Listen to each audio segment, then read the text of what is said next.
তো কালকে আমি রাস্তার মাথা থেকে নোয়া রাস্তার মাথা যাচ্ছিলাম। তো নোয়া রাস্তা নেমে দেখতেছি রাস্তা অবরোধ, কোনো সিএনজি চলতেছে না, কাউকে চালাতেও দিচ্ছে না।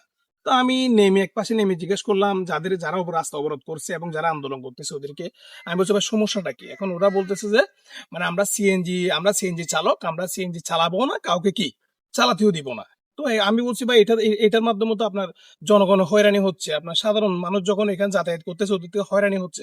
এখন ওরা বলতেছে ভাই কিছু করার নাই। তো আমি ওদেরকে বললাম কাহিনীটা কি?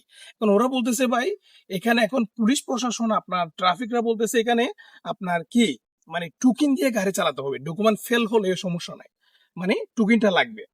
তো আমি বলছি তারপর, এখন ওরা বলছে আমরা এতদিন আমরা 5 আগস্টের পর থেকে কোনো টোকেন নিই নাই, টোকেন ছাড়া আমরা গাড়ি চালাচ্ছি। হঠাৎ এখন এসে পুলিশ বলতেছে, ট্রাফিক বলতেছে এখন থেকে কি লাগবে, টোকেন লাগবে।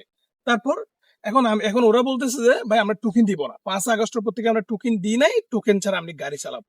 এখন মূল পয়েন্টে আসেন ভাই, যারা পুলিশ প্রশাসন, যারা ট্রাফিকরা থাকেন, ওদের কাজ হচ্ছে জনগণের সেবা করা, আপনার দেশের উন্নয়ন করা, দেশের উন্নয়ন কাজে সার্বিক কাজে সহযোগিতা করা। এখন আপনারা পুলিশ প্রশাসন হয়ে যদি এইভাবে চাঁদাবাজি আপনারা নিজেরাই করেন, তাহলে মানুষ কার হাতে আপনার জীবন রক্ষা কার হাতে করবে? আপনারা রুটে থাকেন, আপনাদের কাজ হচ্ছে জনগণের সেফটি দেওয়া। এখন এর মধ্যে যদি আপনারা নিজেরাই জনগণকে টোকেন ধরাই দেন, টোকেন ছাড়া গাড়ি চালাতে পারবে না, তবে আমি আইনের পক্ষে। আমি চাই একটা গাড়ি যতক্ষণ এর 100% ডকুমেন্ট ঠিক থাকবে না, ততক্ষণ গাড়িটা রোডে নামবে না। এখন আপনারা যখন বলতেছেন এই আপনার ডকুমেন্ট ফেল বা ঠিক থাকুক, আপনার টোকেনটা লাগবে, তাহলে মানুষ মানুষ বা আমরা ভালো হইলাম কোত্থেকে? আর আপনার প্রশাসনের মানুষ হয়ে আপনারা পালন হলেন কোত্থেকে? মানুষ তো আপনাদের উপর ডিফেন্ডেবল, মানুষ তো আপনাদের উপর ভরসা করে।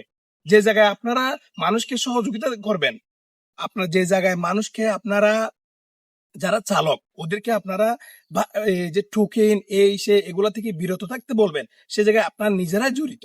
তাহলে এই মানুষ, যে চালক গুলা এখন সিএনজিটা বর্তমানে অবরোধ করে রাখছে, রুটটা অবরোধ করে রাখছে, সেখানে গাড়ি চালাতে দিচ্ছে না, তাহলে যে মানুষগুলো হয়রানি হচ্ছে, ওদের আপনারা দায়িত্ব আপনাদের নিতে হবে, কারণ দায়িত্ব তো আপনাদের জন্য হচ্ছে। এখন আমি বলতেছি, আমরা সাধারণ জনগণ, আমরা যদি আপনাদের উপরে ডিপেন্ডেবল হয়ে যে রুটে নামি, আপনাদের কাজ হচ্ছে রুটে, এখন সেই রুট যদি আপনাদের জন্য যদি ব্লক হয়ে থাকে, তাহলে আমরা কোথায় যাব? মানুষ কোথায় যাবে?